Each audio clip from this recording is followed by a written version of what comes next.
of the healing field, Dr. Howard Richman.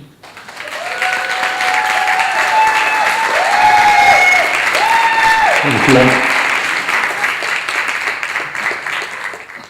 Being a comedian in my alter ego has helped make me a better doctor, a better therapist, and a better person. Because it's that journey through fear towards compassion, which is what the healing field is about. Through our judgments, to the other side of that, when we can release judgment, when we can become more fearless, and then the whole world opens up and miracles happen. I wasn't going to write a book. I had no conscious thought of writing a book about a patient of mine. We don't do that. I don't do that. The doctor-patient confidentiality, I would never dream of writing a book about my patient. My patient confronted me. She said, "You have to write this. You have to write this because of the miracles and because it can help somebody else." And she was right. I listened. So it's a privilege and an honor to share with you the lessons of the healing field. This passage, a little bit of background. So in Lori's mind and in her body, she felt so stuffed. We had a word, stuffocated. She felt stuffocated. And when I would see her in that prolonged hospitalization, in her hospital room, which I would go to every day, I started getting the feeling like, oh man, it's really thick in here. So one day I said, let's go for a walk. Let's go for a walk. And this was in Oceanside at Tri-City Medical Center. I said, let's go for a walk. And we started to walk around the hospital. And Lori wanted to go really quickly, because in that state of mind, she felt she had to burn off more calories. Okay, I slowed down even more. Lori, wait, stop. Look at the flowers. Look at the sky.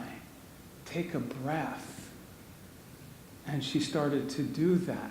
And then we discovered that there was a field beyond the parking lot at Tri-City Medical Center, and we went out to the fields. And one day, I ran circles around her. Lori, is this what your mind is doing, running circles around you? She said, yes.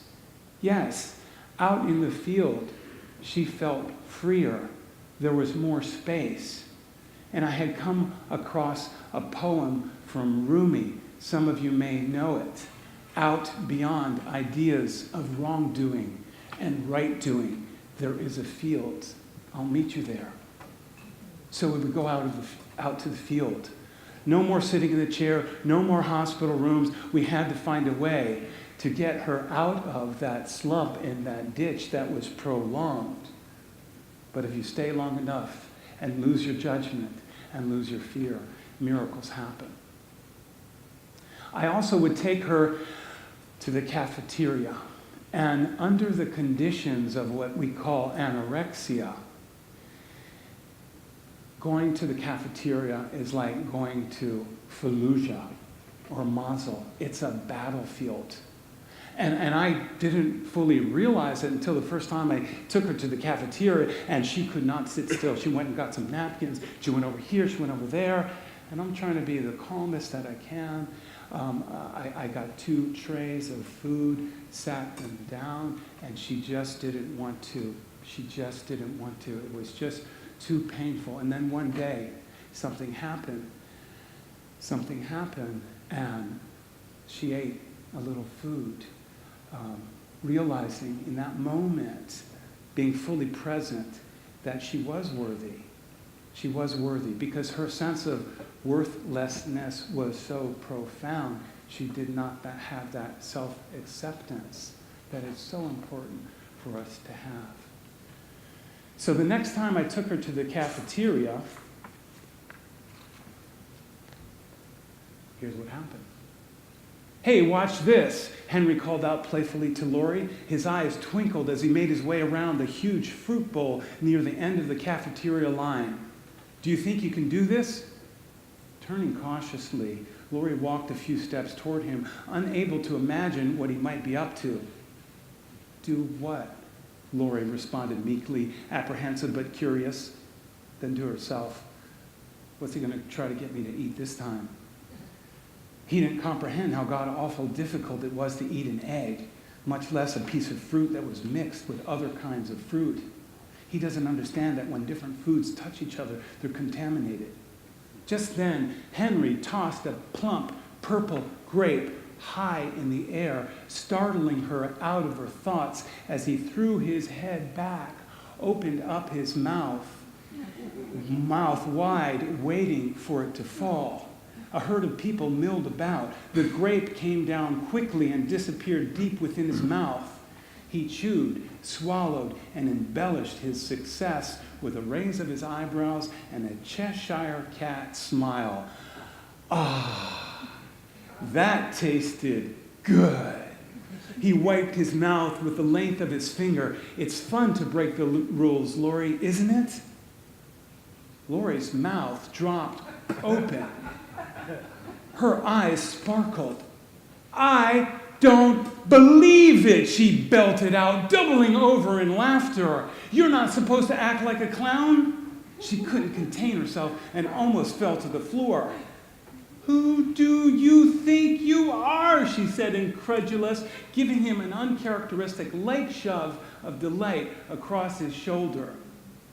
Henry beamed, watching her momentarily break from her morose frame of mind.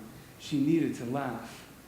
And to her own amazement, she wanted to laugh. Do it again, she demanded, snorting in delight, oblivious to the others around them. Do it again, she shrieked like a 4-year-old clamoring for more gifts.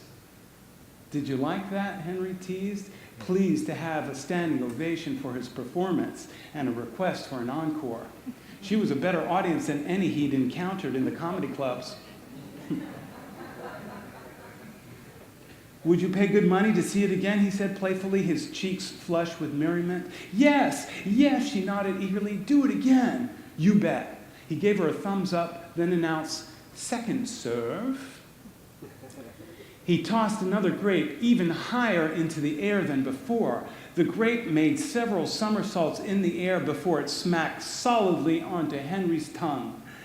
Yum, he said as he smacked his lips triumphantly. He shot out, advantage, nutrition for all. You crack me up, Lori yelled. A dam had burst wide open, releasing a flood of energy. You're outrageous. Bent over with laughter, she gulped down giggles, wiping tears from her ebullient face. I can't, she moaned between belly laughs, nearly choking. I can't believe you did it again and you caught it in your mouth. She roared, momentarily forgetting where she was, who she was, or who she was with. Henry beamed with pride as his microphone fell to his chest. I can't believe you, he said as he laughed, throwing her a high five. He had never seen Lori exude such freedom. I can't believe how you just roared like a lioness. Lori, you radiate such light when you laugh. He pointed toward her heart with one hand, while his other hand spread lavishly over his chest. Then Lori's laughter stopped abruptly.